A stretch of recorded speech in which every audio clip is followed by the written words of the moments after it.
Vous mentez les gars, vous mentez sur la saison de Lamine Yamal et vu que votre mensonge il devient trop répété, je suis obligé de faire un point pour établir les faits et rien que les faits sur la saison de Lamine Yamal. Premièrement, son comportement. Arrêtez de le diaboliser en permanence. Le plus important, c'est le terrain. Et sur le terrain, Lamine Yamal, il est quasiment irréprochable. Aucun carton parce qu'il a mal parlé auprès d'un arbitre. Aucun carton parce qu'il s'est embrouillé ou bagarré avec un adversaire. Aucun carton parce qu'il a manqué de fair play ou qu'il a manqué de respect à quelqu'un. Et aucun carton pour deux gestes dangereux voulant blesser un joueur. Donc Lamine Yamal sur le terrain pur.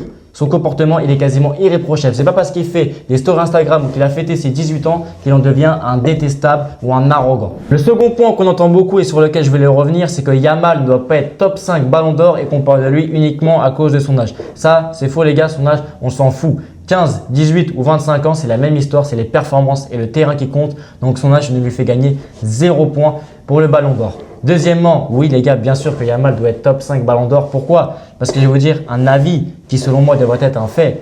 Lamine Yamal, ça a été le meilleur joueur cette saison, celui qui a fait les meilleures performances. Nuance, ça ne veut pas dire qu'il doit être ballon d'or parce qu'il y a d'autres critères comme le palmarès. Et Dembélé, qui a pour moi été le deuxième ou troisième meilleur joueur, a remporté le trophée Ultime, la Ligue des Champions en étant décisif à chaque rencontre. Donc on lui donne son ballon d'or et c'est mérité.